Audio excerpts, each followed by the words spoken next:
ఈ multi cropping విధానంలో వ్యవసాయం చేస్తే ఎల్నినోలు, సూపర్ ఎల్నినోలు, క్లైమేట్ చేంజ్ ఇటువంటివి ఉండవు. ఈరోజు మనం ఈ పొలం చూస్తే ఇంత వేడిగా ఉన్నది, ఈ పొలంలో మాత్రం చాలా చల్లగా ఉంది. కారణం ఏంటంటే ఇక్కడ నీరు ఇక్కడే భూమిలోకి ఇంకుతుంది. ఇక్కడ వ్యవసాయం నుంచి వచ్చిన వేస్ట్ ఆకులు కానీ, కొబ్బరి పెంకులు కానీ, కొబ్బరి చిప్పలు కానీ అన్నీ కూడా ఇక్కడే భూమిలో మల్చింగ్ అవుతున్నాయి. ఇవన్నీ కూడా తేమని పట్టి పైన ఉంచుతున్నాయి. కాబట్టి ప్రతి ఒక్కరూ ఈ తరహా వ్యవసాయం చేసి లాభాలు పొందాలి. కష్టపడాల్సిన పని తక్కువ ఉంటుంది, ఎక్కువ లేబర్ అవసరం లేదు.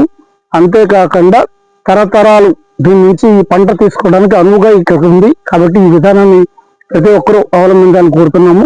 ఈరోజు మామిడి పంట లేదు అనుకుంటే అల్లం ఉంది, అల్లం లేదు అనుకుంటే పసుపు ఉంది, పసుపు కాదు అనుకుంటే విభిన్న కూరగాయలు, ఆకుకూరలు, దుంప జాతులు, ఇన్ని రకాలుగా క్రాప్స్ వస్తున్న ఒకే ఒక పొలం రైతుకి ఎంత మేలు చేస్తుంది. అంతేకాకుండా వీళ్ళు పశువులను కూడా పెంచుతున్నారు. వాటి పేడ, మూత్రం అన్ని కూడా ఈ రోజు పంటలను అభివృద్ధి చేయడానికి ఉపయోగపడుతుంది. ఈ తరహా పంటలు ప్రతి ఒక్కరూ పండించాలని కోరుతున్నాం.